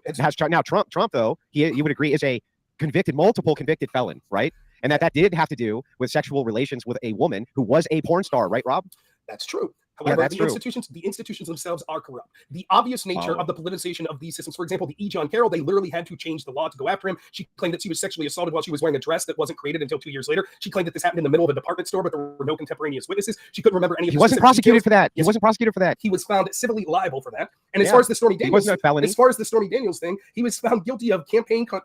It's so convoluted. He paid hush money, dude. He paid hush money to a prostitute. Is that what he was convicted of, paying hush money to a prostitute? Go ahead, explain the case to me. Like any good Democrat, explain exactly what the charge against Donald Trump was in that case. Okay, so my understanding is that the charges which were against him was that he directed campaign money away that was supposed to be going to his campaign back to himself as reimbursement because he paid his lawyer to give hush money to a prostitute. That is incorrect. And I'm unsurprised. I'm unsurprised as a Democrat that you would not have the details of this. So as you can see, what Democrats are keen to do is talk about how important these cases are, but they don't even have the most basic details. What he was charged with was as follows. He was charged with falsifying records, which the statute of limitations ran out. So they had to go with a felony that said the falsification of records were in the commission of a separate crime. That separate crime was basically election interference, which requires a third crime to have been committed, unlawful means. The third crime was never specified, and the judge said it could have been one of any three, which had to do with tax violations, which ended up resulting in Trump paying more in taxes, falsifying records again, which is circular, or FECA violations. Records about what? Falsifying records about that have to do with campaign expenditures. Now, campaign expenditures for what? What do you mean for what? What were the campaign expenditures going towards? The argument was you're misrepresenting what was said anyway. Oh, I'm misrepresenting, huh? Because your argument was that he redirected campaign finances back to pay off. That's not true. What he was charged with was accepting a loan beyond the contribution limit for an election. Right? To do what? To do what? To pay Stormy Daniels. That's right. To pay hush money to a prostitute, Rob. What Rob should point out here is hush money isn't illegal. Paying someone hush money isn't illegal. So I hope Rob points it out, but he should definitely point out that, yeah, paying someone hush money, it's not illegal. Talk about the morality of paying. Yeah, and that's what I'm talking about. How is that ethical? We can talk about that. My point is, like every good Democrat, you don't even have the specific details of the case. Oh my God, that's pedantry. That's not. It has nothing to do with. It has nothing to do with being pedantry. It has to do with, for the first time in history, we have charged and convicted a former president, this case of a felony, for a crime that they basically made up, saying that he committed campaign finance violations. That the actual FEC that looked into it said there was no campaign finance violation. And the fact that you want to just say, yeah, we banged a porn star, that makes him immoral. Again, it's your argument. You're saying that Biden was the one that has Christian ethics, which you can't defend. You're falsely saying. Let me finish. You're falsely saying that I said that Trump in his personal life exhibits Christian ethics. I did not say that. I said that Biden can't be the one to figure. You okay? When we got into the actual details though of what he was doing with this, it ends up being, well, he was paying hush money to a prostitute. But okay, let's just assume. Oh, you're not upset about that. You're upset that, oh, they falsely accused him of some kind of campaign finance violation, which they shouldn't have. He most definitely did pay hush money to a prostitute named Stormy Daniels. How in the world? By the way, you defended that. You defended that for months. You defended that he likely didn't do that. You defended for months that you didn't believe it. You did. You did it on Normal America. I saw it. It's a lie. I saw it. You said for sure you were like, there's no good evidence here that he ever did that. Oh man. Actually, there's still no evidence that he actually did it. All the evidence we have is that Michael Cohen did it, and what he says is that Trump knew about it. That's all we actually have of it. It's all we have, really, of that. It's yeah. Wow, really taking the lefty tack, just making shit out of full cloth. No, I never said that. What I said was likely the whole time was that he probably slept with Stormy Daniels. He probably did pay hush money. That was something that seemed obvious to me. However, this is something that politicians do all the time, including members of Congress that have used $17 million from a slush fund that our taxes go to pay for, to pay NDAs for women that have accused them. I don't have to like those personal actions. The personal actions of Joe Biden I find to be far more egregious, such as showering inappropriately with his daughter, refusing to acknowledge the existence of his granddaughter. The point I'm making is, at best, it's a wash for Biden. And if we accept that, not to mention allegations of him sexually assaulting Tara Reid, at best, then we would say, well, pragmatically, which direction will the country go in? Will the country be more Christian in its policies with Joe Biden or with Donald Trump? Well, we see what Joe Biden brings. Go ahead, tell us how you're very excited, for example, at all of the trans story times and things like that we see that are all the DEI and we're going to get into the inclusivity. Sure. I'm not going to let you fucking pivot like a typical Republican off of this fucking point. This is what you fuckers always do. Again. Is it or is it not morally fucking reprehensible that Donald Trump banged a porn star and then clearly paid hush money to his attorney to shut the bitch up?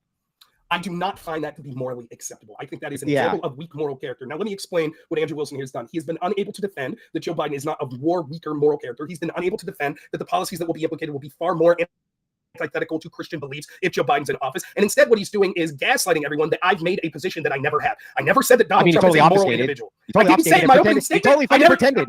What are you talking about? Oh, nothing. There we go. It was a campaign finance. Here we go. Nothing to do with paying off. Wow. First, he comes in late like a good little lefty, probably getting paid money from progressive dark money group. And now he takes the left-wing tactic of, well, I can't actually argue the facts of what's been said in this debate, so I'll try to gaslight my audience into believing Rob said something. Can you show me the time? Where did I say? Can you tell me where I said that Trump was an ethical, moral Christian? Was it in my opening statement? So he's not an ethical, moral Christian? I don't believe so. I believe he's the mere fact of cheating on your wife. From a moral standpoint, we're already starting from the even point that both of these men are immoral. Using your own logic, they're both at least immoral, right? Correct. Okay, got it. So now I think we move on to the next. Let's get into this idea. Just to be clear, you won an argument against yourself and have said nothing. How did I win it against myself? Because it was never an argument. It was never an argument that I made. You're trying to make the argument that we should ignore the fact that we want to embrace Christian ethics, that a government of Joe Biden is far worse than the government of Trump. And the way you're attacking that is by saying the way you're attacking that is by saying, well, Trump banged a porn star and paid hush money, so he's immoral as well. And isn't that true that he's at least equal with her morality? I don't think that puts him equal with Biden. I think Biden's worse. I think showering with your daughter in an inappropriate way is far worse. Prove that he did it. His daughter said so in her own diary. His daughter said so. Correct. Oh, okay. Well, that proves it then. It's not like we. Well, all we got from but all we got from the whole Stormy Daniels thing is that Conan said so. Again, there's no evidence that Trump knew this was a reimbursement or that he knew prior to any of that this was a repayment to Stormy Daniels. Now, did he do it? Obviously, he fucking did it. More than likely, he did it. But there's no actual proof of evidence in a court of law that this is true. We had, a giant court case recently with Trump where he got found guilty on 34 fucking counts related to this hush money case. And that's actual evidence in the court of law. And he was found guilty. On the other hand, though, your issue of, well, Biden's equally as evil. Again, Rob, you should point out that the only evidence you have that Trump did this is Michael Cohen's word, and Michael Cohen's a known liar. Your proof is because the daughter said so. Oh, okay, then, Rob. Believe all women, Rob. Hashtag believe all women, right? Right? That's what we're doing. We're going to believe all women, Rob? I would believe that she wouldn't have a reason to make that up. And the idea, again, what you're conflating is... Again, Rob, you need to point out that all we have...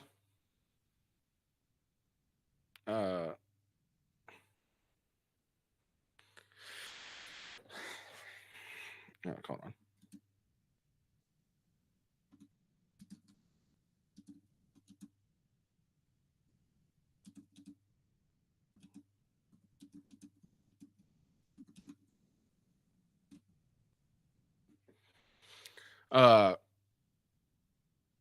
But again, Rob needs to point out that all we got from, the only evidence we have that Trump of the evidence against Trump is that Michael Cohen, a known liar and a liar that has specified multiple times that he lies for personal interest, that the Trump case is personal to him.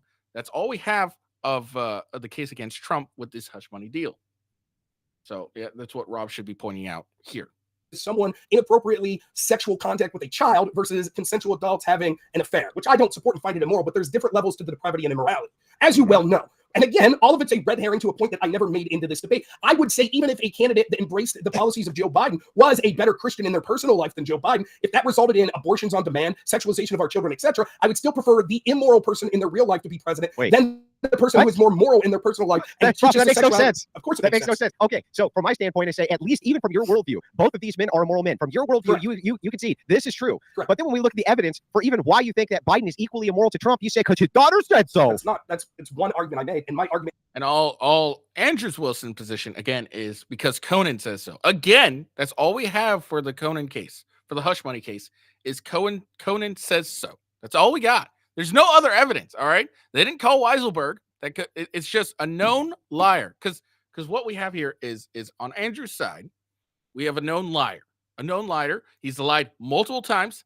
That's what Rob should be pointing out, and I think that's what Andrew's probably going to point out at the end of the debate. Again, this is a mock debate, so don't worry. But that that Conan is a known liar. Okay, he's been proven, in fact, to be a known liar. He's lied before Congress. He's lied to police. He's lied to everyone. He is a known liar. Okay, versus Ashley Biden, who isn't a known liar. She's just a woman. As far as we know, she's just a single, she's just the daughter of Biden. That's all we have. So we got a known liar versus Ashley Biden. That's her name, right? Ashley Biden. So that's the thing. And we can get into convolutions of like, oh, it's a court of law, he's under oath, blah, blah. Well, Conan has lied under oath before multiple times. Isn't that he's equally. That was your weak fucking argument, just based on hearsay. So what you can see is clever, and I'm appreciating that Andrew's doing this because again, it is emblematic of a good Democrat. He's conflating two different ideas. On one hand, he's conflating the idea that any act of immorality is on par with other acts of immorality, which is just nonsensical. For example, it would be immoral to lie. However, lying is not as immoral as inappropriate sexual contact with a child. That is a level of immorality that's worse. And so he conflates and says, well, they both have done immoral things, which is true. I would say almost everyone's done immoral things, but I think cheating on your wife's a level of immorality that we deserve to call out. Then he says on the second hand, he says, oh, well, we can't believe the accusations against Biden because it's just hearsay, but we have to accept this court case. But again, the court case isn't saying that he was found guilty of banging Stormy Daniels. It's irrelevant as to whether or not he actually had sex with her. They didn't have to find that he had sex with her. You just know that he did. We know that Joe Biden inappropriately showered with his daughter. We know that he was accused. Of course we do. No, we don't. How is that known? It's just an accusation in a fucking diary. Can you explain to me why his daughter, in a diary that she did not intend for people to see, would make up a lie? Oh, I don't know. Possibly because her father happens to be the most powerful man in the world, and it would bring a whole lot of attention to her, like what happens with women all the time, gives them perverse incentives. In a private diary that she had to sue for being released to the public. Oh, so she's retracting that happened? Retracting that what happened? So is she actually making a public accusation that her father did that? She hasn't spoken on it, to my knowledge. Oh, so then your proof is no proof. No, my proof is when someone says something in private when they don't expect other people to hear it, and they make an accusation against someone that they would stand to benefit not making that accusation for, I tend to take that more face value than, well, 12 people that were on a jury that hate Trump. Rob's problem here is Andrew's doing a good job. He's just saying, well, we got a court document on all you got is a single person. What Rob needs to do here again is point out the fact that Conan is also a known liar. That's kind of valuable. It's important because he's lied under oath multiple times before. And he has far more incentive to, and I think maybe Andrew's trying to lead Rob to this, but he has far more incentives to lie than he does have to tell the truth. And well, Ashley Biden, it's a private diary that she had no idea was going to be released. And Rob didn't point this out, but she sued because she claimed that the diary was stolen and all that. So that she didn't retract what was in the diary. What she sued for was the return of a stolen diary that wasn't really stolen because she accidentally left it because she's a dumb bitch. district that overwhelmingly was against Trump, said he paid hush money, so that means he's more immoral. And again, I understand wanting to stay hyper-focused on this point because you can't defend the record of Joe Biden. I never made the argument that Trump was wrong. And lastly, I'll say this. Andrew started off this saying, we can at least say that on a ground, they're both coming from a position of immorality. Hasn't said word one about the actual policies that come out and how they're more anti-Christian. Okay, I'm happy to shift to the policy if you will just admit that the only proof that you have of Biden doing any of this horrible, all of this horrible touching, inappropriate touching of children is not from an actual eyewitness coming forward and saying and accusing.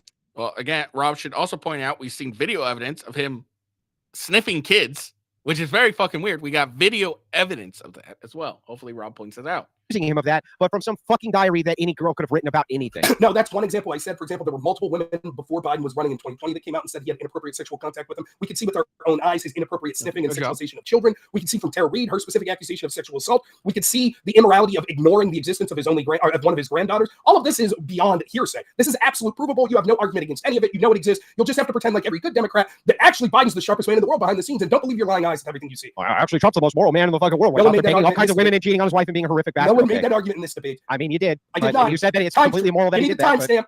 Gentlemen, this is great television, but we need to move on. There's more than just morality. Saved by the fucking moderator? Really? You're gonna get saved by the moderator? I was going to give you the last word on this, Andrew, so we can move on because I think you do need the last word in this. All right, fine, whatever.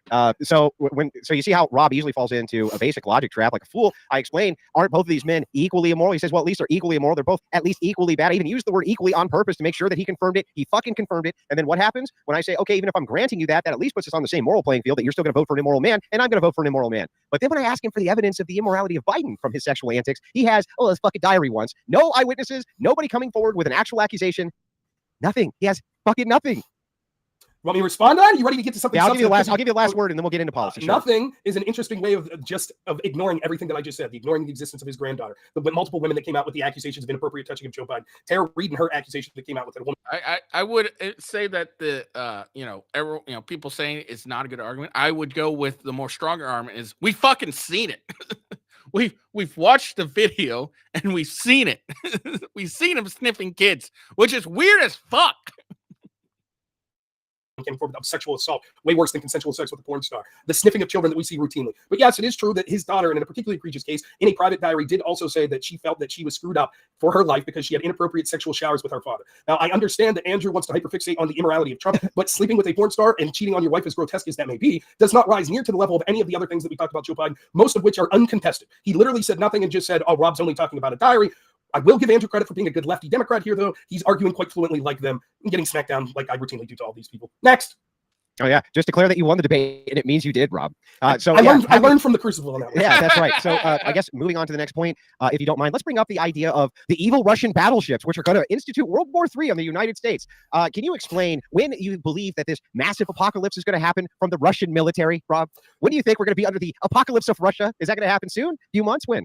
It's hard to say. The biggest threat of this actually isn't a purposeful act of aggression by either the United States or Russia. One of the reasons that the Cold War was so scary was the idea of miscalculation, which is the idea that because there's such high tensions and weapons in close proximity to both of these countries, and both of these countries have sort of a first use type mindset that they're not going to go down if they feel that they're going to be obliterated. There's a chance of miscalculation, and so one person might be threatened and launch some sort of attack. This is irrelevant to the greater story of what I was telling you. You brought it up as yet another example that's contemporaneous to today of the actual world being on fire. Trump left with historic peace deals in the Middle East. With Biden, we have conflict with Israel, Palestine, Russia invading Ukraine, China aggressing towards Taiwan, BRICS nations becoming stronger than ever, the United States getting into another Vietnam-esque quagmire where they're deploying their military readiness, the United States losing its economic superpower, its status as an economic superpower, the dollar no longer being is considered. Just the other day, Saudi Arabia, for example, for the first time in nearly 15 years, decided they're not going to exclusively trade oil in U.S. dollars. But so what? That doesn't mean anything. What do you think the ramifications of Saudi Arabia not using the petrodollar, which, by the way, if you understand what the petrodollar do you even know what it is? What is it, Rob? What's the petrodollar? Petrodollar is the idea that the dollar is the reserve currency when it comes for the OPEC nations to trade their energy. Yeah, okay. So in the OPEC nations, this is true. Yeah. Guaranteed by the United States Navy, right? Correct. Okay. Is the United States Navy going to stop protecting Saudi Arabia? No, but that's not the issue. No, right, they're not. And do you know why they're not? They're not, because we're still going to have the same amount of oil imports and exports from Saudi Arabia. The petrodollar is not going to do anything. It didn't do shit to the markets. Even the announcement did nothing to the markets. It doesn't matter. Saudi Arabia trades in the petrodollar. They've never been in some formal agreement where they had to begin with. So the problem is, it's not that the United States wouldn't continue to protect. Of course, the United States is still, because of the disastrous policies of Joe Biden, is still going to be reliant on nations like the OPEC nations for our energy needs. And so we have every reason to want to continue to secure. The problem with the removal of the petrodollar is that it is the first step to signifying to the world that the United States is no longer the global reserve currency and the dominant factor. And what's going to end up happening is, because we've had Joe Biden send a signal signal to the OPEC nations. Let me finish. Joe Biden ran on the promise that he would put fossil fuel companies out of business. And so Saudi Arabia and the OPEC nations see the writing on the wall that they're going to have to start trading with other global partners because Biden right now is over a barrel because he needs to try to buy votes to win the election. But as soon as him and his administration... Let me respond so you don't fucking filibuster the whole debate. Let's start with this. Let's start with this idea that if the Saudi Arabia stops engaging in the petrodollar, that suddenly there's going to be, do you think that suddenly there's going to be mass economic collapse and that other OPEC nations are going to stop trading with the United States in oil because they're not going to, Rob? And not only that, it doesn't weaken our dollar at all. No, it's never weakened our dollar. It's not weakening our economy. It's not some grand signal to other nations.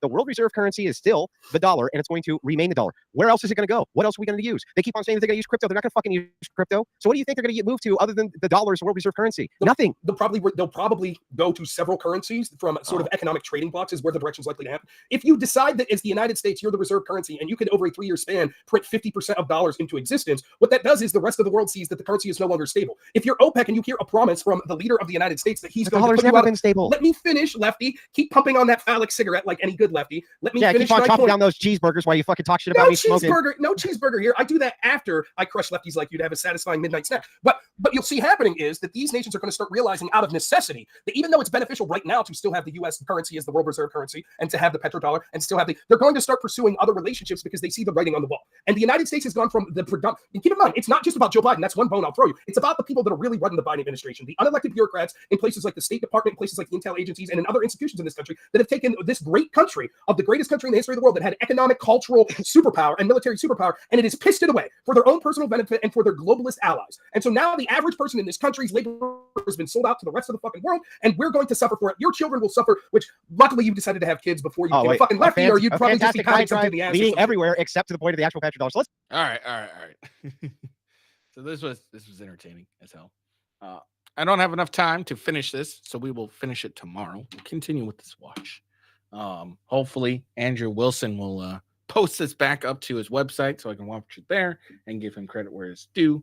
But he probably lost his debate so bad he's embarrassed by it, so now he must pretend that it never happened. Fortunately, we have the Honorable Rob Noor who kept it on his channel, and ha ha ha. Anyways, I just want to give a quick shout out to MW Gilmore for the follow on Rumble. Appreciate you. Thank you for the follow. I hope you enjoy the videos.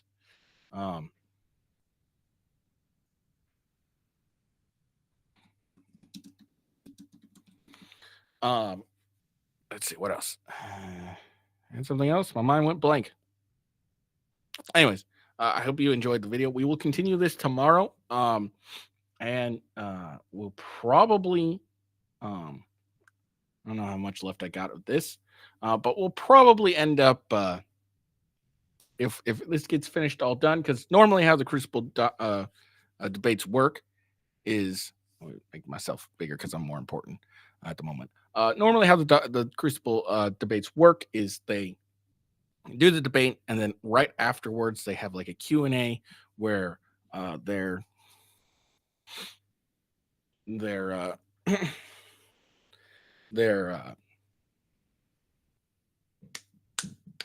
damn it.